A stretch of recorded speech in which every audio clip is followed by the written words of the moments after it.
Hello दोस्तों, नमस्कार। स्वागत है आपका स्टार कॉइन कलेक्शन में। आज मैं फिर आप लोगों के बीच आ चुका हूँ एक नई इन्फॉर्मेशन को लेकर और नए सिक्के के बारे में जानकारी देने के लिए। तो मैं आप लोगों का पहले धन्यवाद दूंगा कि आज जो है अपना 100 सब्सक्राइबर हो चुके हैं बस कुछ ही दिनों में। तो ये आप लोगों का प्यार और सम्मान जो है ये मेरे लिए बहुत गर्व की बात है कि आप लोगों ने मुझे इतना प्यार दिया है। कुछ ही दिनों में मैं आप लोगों का जो है इस प्यार को नीचे नहीं गिरने दूंगा। हमेशा जो है इस प्यार के लिए कुछ अच्छा ही करता रहूँगा आने वाले एपिसोड में। तो चलिए शुरू करते हैं आगे। तो दोस्तों, ये है आज एक 5 रुपीज़ का कॉइन, कॉपर ब्रास का, रविन्द्रनाथ टैगोर थीम है, रविन्द्रनाथ टैगोर। ठीक है, ये 5 रुपीज़ का कॉइन होता है दोस्तों। तो इसके बारे में पहले कुछ बेसिक जानकारी ले लेते हैं अपन। ये जो है 150वीं जयंती पर इसको प्रकाशित किया गया था। ठीक है, और रविंद्रनाथ जी के बारे में कुछ बेसिक जानकारी मैं देना चाहूँगा कि रविन्द्रनाथ टैगोर जी का जो जन्म है 7 मई 1861 को कोलकाता में हुआ था। वे एक बंगाली परिवार से थे। इन्हें बचपन में जो है रवि के नाम से जाना जाता था। और दोस्तों, ये 8 साल की उम्र में ही इन्होंने कविता लिख डाली थी, 8 साल की उम्र में। और 16 साल की उम्र में आते आते इन्होंने कहानियाँ और नाटक इनको लिखना प्रारंभ कर दिया था। 1913 में दोस्तों उन्हें साहित्य का नोबेल पुरस्कार मिल चुका था। सन 1913 में रविन्द्रनाथ टैगोर जी पहले नोबेल पुरस्कार पाने वाले गैर यूरोपीय और पहले एशियाई मानव थे। कहने का मतलब माने समझ गए आप। ठीक है, और उन्होंने भारत को राष्ट्रगान दिया। उन्होंने उन्हें जो है कवि गुरु और गुरुदेव के नाम से भी जाना जाता है दोस्तों। अंततः इनका निधन जो है 7 अगस्त को 1941 में कोलकाता में हुआ दोस्तों। और ये कॉइन 150वीं जयंती पर प्रकाशित किया गया। तो ये था इनके बारे में बेसिक जानकारी दोस्तों। और इसके बारे में बताएंगे ये इम्पोर्टेंट क्यों है। तो ये देखिए, ये आपको बिल्कुल परफेक्ट दिख रहा होगा दोनों तरफ, है ना। इससे पहले मैं कुछ आपको बताऊं कि इसमें जो है 2 प्रकार के म्यूल आते हैं दोस्तों। 2 प्रकार के, आप उसे सर्कुलेशन से भी प्राप्त कर सकते हैं। ये भी मेरा है, तो ये मैंने बाई किया है, मुझे अच्छा लगा था, मैंने बाई कर लिया था।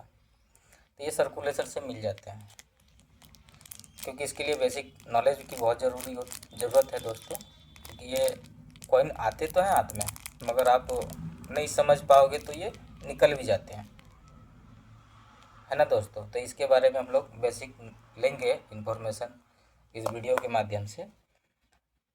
ये जो है देखिए, मैं कुछ आपको पिक दिखाऊंगा। ये और ये,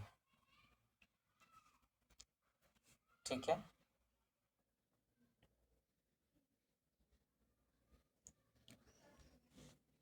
इस लाइन को आप देखिए और इस लाइन को आप देखिए, दोनों में डिफरेंट है। समझ पा रहे हैं आप? बिल्कुल, आप इसको गौर से देख लीजिए, ये दोनों अलग अलग है। ठीक है, एक ये म्यूल हो गया, और एक जो होता है दूसरा म्यूल, उसके बारे में भी बताता हूँ मैं आपको। दूसरा जो होता है ना, इसको अपन बोलते हैं ना विदाउट डेमोनेशन। ये नहीं, ये तो अपन को कॉमन सिक्के में मिल जाता है ना। एक ये होता है, ये एक रेयर होता है म्यूल कैटेगरी में, वेरी वेरी रेयर है, ये जल्दी नहीं मिलता है और अच्छा खासा कॉस्टली होता है दोस्तों। यदि ये किसी के पास हो, आप उसको सर्च करें, देखें, ऐसे सिक्कों को छांटें आप जिनके संग्रह में पड़ा हुआ है। ठीक है, यदि मिल जाता है तो बहुत अच्छी बात है, बहुत खुशी मिलती है दोस्तों। सर्कुलेशन से जो सिक्का प्राप्त होता है ना, उसका आनंद ही कुछ और है। जब मेहनत करोगे ना आप, उसके बाद आपको जब प्राप्त होगा ये, फिर मत बोलो कि वो मेहनत जो है ना, बहुत प्राउड दिलाता है अंदर से। ठीक है, मैंने आपको जो है ना दोनों दोनों म्यूल जो है बता दिया। और अपन जो है इसके बारे में ये जो था, ठीक है, तो ये जो है रविन्द्रनाथ टैगोर जी, इधर से तो बिल्कुल सेम है। और ये हैदराबाद की ही कॉइन में आता है दोस्तों। एक और चीज़, ये ओनली फॉर हैदराबाद के कॉइन में देखा गया है या देखने को मिलता है। ठीक है, हम लोग इसको इधर पर रख लेते हैं। ये देखिए, मैं इसको निकाल दूँ तो फिर आप शायद क्लियर देख पाओ।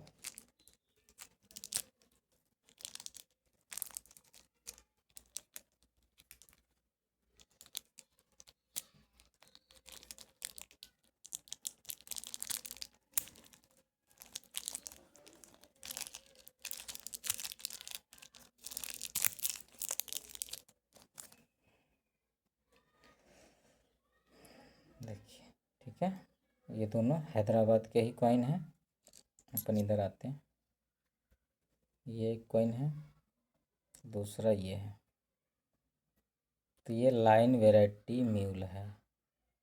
ठीक है भाइयों, ये लाइन वैरायटी म्यूल है, ये आप देख पा रहे हैं। ये लाइन और ये लाइन दोनों डिफरेंट है। तो ये आप लोग अभी तक आपके नॉलेज में था या नहीं था, पता नहीं। ये नॉलेज जो है आप लोगों को कैसा लगा, इसके बारे में ज़रूर आप कमेंट्स कीजिएगा। ठीक है भाइयों, और आप लोगों ने जो प्यार दिखाया है ना, उसके लिए मैं आभारी हूँ। मुझे बहुत प्राउड हो रहा है कि आप लोग मुझे इतना पसंद कर रहे हैं। मुझे नहीं अंदाज़ा था ना कि शायद मुझे इतना पसंद भी करेंगे, बट वो लोग मुझे मेरे वीडियो से दुखी हैं, कुछ लोग दुखी हैं जो सीनियर मेरे यूट्यूबर हैं भाई लोग। वो लोग देख तो रहे हैं वीडियो को, बट वो उसमें आगे बोल नहीं रहे हैं कुछ। उनको बड़ा दुख हो रहा है, पता नहीं क्यों। मैंने तो अभी बुराई नहीं की है अभी किसी की, मैंने किसी को नाम धर के रिकमेंड नहीं किया कि भाई आप ऐसे हो वैसे हो। मैंने तो सिर्फ इतना ही कहा था पिछली वीडियो में कि जिन्होंने मेरे भावनाओं को आघात किया है ना, मैं उनके बारे में आने वाले समय में कुछ बोलूँगा ज़रूर, कि जिनके वजह से मुझे आज दुखी होना पड़ रहा है या दुखी हूँ मैं इस फील्ड में आके। उन्होंने जिस तरह से लूटा है ना, वैसा किया जाना बिल्कुल उचित नहीं होगा किसी के साथ भी। और हाँ, कल मैंने वो एक चैनल के बारे में भी बताया था आप लोगों को भाई, उस पर ध्यान दीजिएगा। ठीक है, और बेसिक क्या बताऊँ मैं इसके बारे में, आप लोग इसका संग्रह है ना, यदि आप लोगों के पास इसका संग्रह है तो आप उसको वन बाय वन जो है ना देखिए, जांचिए, और उसके बारे में बिल्कुल इसी तरह से टैली कीजिए वीडियो के साथ। आप लोग मेरे नए व्यूवर हो, मैं आप लोगों के लिए वीडियो बनाया हूँ कि ये जानकारी आप लोगों को मिलनी चाहिए। और पिछली वीडियो में मैंने भाइयों आप लोगों को वो बताया था, मैंने बेसिक जो सिक्कों को कैसे पहचानते हैं। आप लोगों ने कई वीडियो में भी वो मिलता है, जैसे कोलकाता, हैदराबाद, मुंबई, नोएडा, मिंट मार्क क्या होता है, उसके बारे में बताया गया है। तो मुझे जो भेज रहे हो ना आप लोग पिक्चर, मुझे अच्छा लग रहा है, बट क्या कहूँ, समय का बहुत वो होता है। उस तरह से ना भेजा करो, क्योंकि बहुत हो जाता है, रिप्लाई में देने में असमर्थ हूँ, क्योंकि एक दो हो तो कहा जाए, क्योंकि इतने सारे यदि पिक आएंगे तो मैं कैसे छांटूंगा। तो मैंने आपको बताया है कि पहले आप थोड़ा सा नॉलेज लीजिए, बुक के रेफरेंस से ही लीजिए, क्योंकि बुक तो इस ढंग से प्रकाशित की गई है ना। बुक के बारे में मैंने कल वीडियो बनाई थी कि बुक में क्या बताया गया है। एक सिक्के को रेयर बताते हैं, 2022 में 500 रुपया रहता है, वहीं एक्स्ट्रा फाइन में 75 रुपया है। फिर वही 2024 में जो है वही सिक्का 1000 का हो जाता है, मगर एक्स्ट्रा फाइन में 75 रुपया ही रहता है। तो बुक में प्राइस को लेके बड़ा वो उल्टा पुल्टा हुआ है। चलिए कोई नहीं, जो है सो है, उसके लिए फिर से हम आएंगे, दूसरी वीडियो में फिर से हम चर्चा करेंगे बुक वाले रेट के हिसाब से। बट आपको उसमें ये नॉलेज मिल जाएगा ना कि कौन से मिंट का स्केयर है, कौन से का रेयर है, इतना तो आप समझ में आ ही जाएगा। तो बुक जिन्होंने नहीं लिया है ना, उसको अभी लेना भी नहीं है, नई बुक लिया जाएगा। नई बुक देखेंगे हम लोग, नई बुक के हिसाब से चलेंगे। और जो पिछली किसी के पास हो पुरानी बुक, तो उसमें आप वो देखें। नोएडा और हैदराबाद लगभग, मेरे को जहाँ तक नॉलेज में है, इस तरह के जो भी सिक्के प्रकाशित हुए हैं दोस्तों, गौर से आप सुनिएगा, इस तरह के सिक्के, कॉपर ब्रास के सिक्के लगभग मेरे हिसाब से नोएडा और हैदराबाद के, ये दोनों मिनट के स्केयर और रेयर के कैटेगरी में है। रेयर तो नहीं है लगभग, मगर स्केयर की कैटेगरी में है नोएडा और हैदराबाद, एक दो सिक्कों को छोड़ के। ठीक है, तो आप ऐसे सिक्कों का संग्रह करें, नोएडा और हैदराबाद के सिक्कों का। तो नोएडा का आप जानते ही हैं, डॉट होता है, और हैदराबाद का स्टार होता है। आप ऐसे सिक्के जितने भी हैं आपके पास, उन सब का संग्रह करें, बिल्कुल बढ़िया कंडीशन में होने चाहिए। और ऐसे सिक्के तो जो म्यूल कैटेगरी के हैं ना, वो तो मिल ही जाएंगे ना। एक्स्ट्रा फाइन भी है तो क्या है तो काम की चीज़, बताने लायक है, देखने लायक है, रखने लायक चीज़ है। ठीक है भाइयों, ऐसे सिक्कों का संग्रह करें, और मिलते हैं दूसरे वीडियो में। तब तक के लिए नमस्कार, जय हिंद। आप अपना प्यार जो दिखाएं उसके लिए फिर से मैं धन्यवाद देता हूं आप लोगों का। आप अपना प्यार यूं ही बनाए रखिए, और मेरे चैनल को सपोर्ट कीजिए, ताकि मैं आप लोगों के लिए सच्चाई रूबरू कराता रहूं आने वाले समय में। ठीक है भाइयों, नमस्कार, जय हिंद।